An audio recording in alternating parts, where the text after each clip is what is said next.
Kung usapang mabibilis lang guys, hindi talaga mawawala sa lineup si Kawasaki Ninja H2. Kahit tanungin mo pa ang ilang mga bata na may hilig sa motor, kapag tinanong mo nga kung anong motor ang mabilis, ang sagot sa iyo ay Ninja. Hindi naman talaga mapagkakaila na hindi makikilala si H2 ng lahat dahil sikat at kung saang bansa na nga meron itong motor na ito.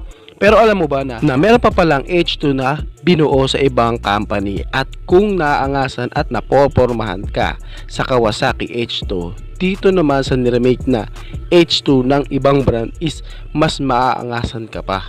Tara guys, samahan nyo ako at pag-usapan at alamin nga kung ano ang tungkol sa motor na ito, at make sure guys na makasama ko kayo hanggang dulo ng video na ito. Pero bago yan, baka pwede naman na pa-subscribe ng aking YouTube channel.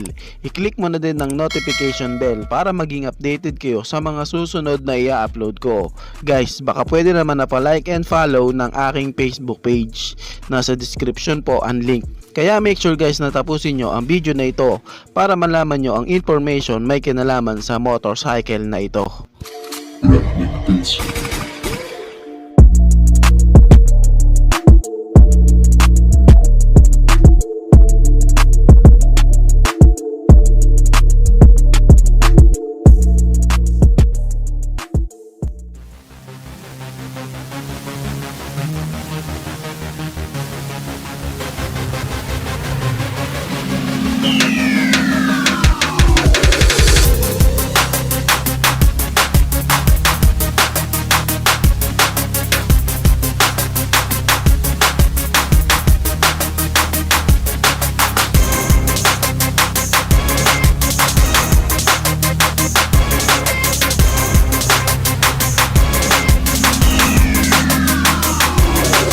Ang motor nga na ito na ating pag-uusapan ay mula nga sa brand na Bimota.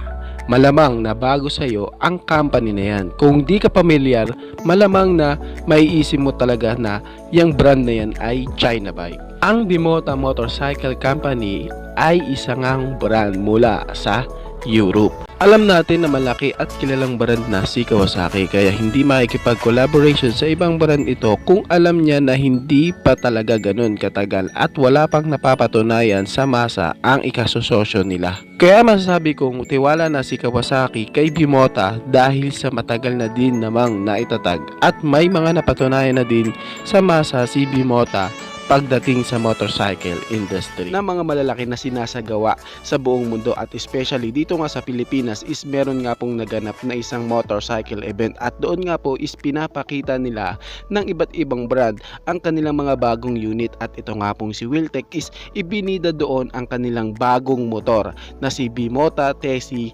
H2. Kaya ang ilan sa atin dito sa Asia ay di pamilyar kay Bimota. Ngayon, baka matanong mo, bakit nanggagaya din sila sa ibang brand? Ito nga ay isa para sa paglilinaw tungkol nga sa bagay na yan. Noong October 2019 nga, naging magka-collaboration ng si Kawasaki Heavy Duty Industry. Specific niya nga binili kay Bimota Company ang 49% stakes ni Bimota Company. Magkasosyo at halos kalahati nga ng company ni Bimota ay Kawasaki na nga ang ownership dito. By the way guys, baka nga matanong nyo, bago lang ba yung Bimota Company na yan? Ang Bimota Company ay naitatag noong 1973 sa bansang Rimini, Italy. Ang founder nga ng Bimota Company ay Massimo Tamburini.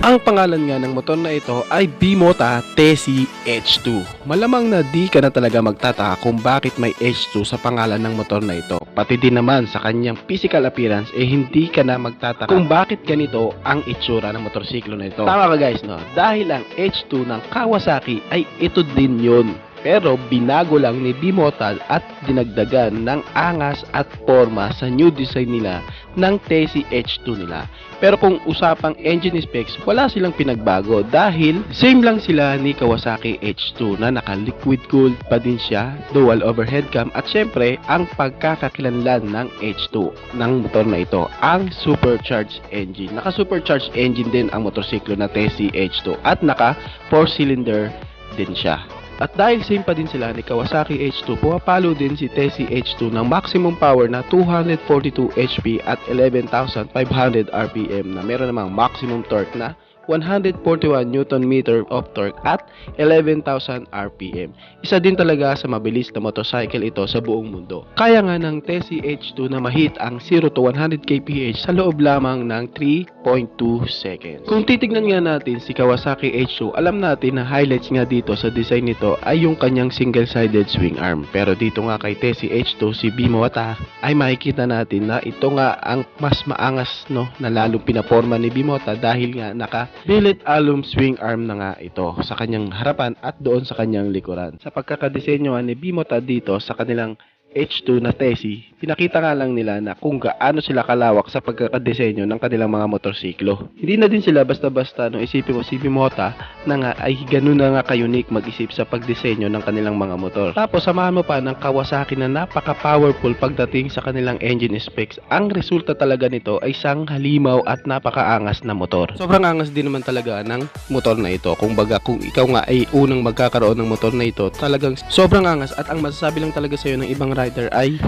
sana all. And ngayon nga guys is meron din silang binili na bagong Tessie H2 from Bimota. Ngayon ang tanong, magkano ang bili o SRP ng motorcycle na ito? Ito nga guys is nagkakahalaga ng 4,950,000. Yan po ang kanyang officially presyo na naandito sa Pilipinas. Yan po ang kanyang price. 4,950,000 pesos.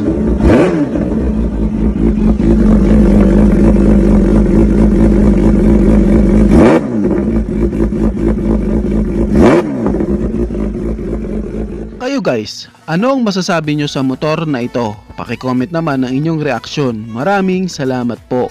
Bago matapos ang video na to guys, baka pwede naman napahingi ng isang like mula sa inyo bilang pagsuporta sa ating munting video. Maraming salamat po. So pwede mo na rin i-share para din malaman ng iba nating mga ka-rider.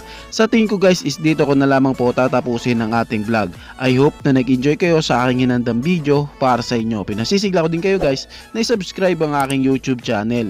I-click mo na din ang notification bell para maging updated kayo sa mga susunod na i-upload ko. So dito ko na lamang po tatapusin. Maraming salamat po, Ichi Boy. Thank you!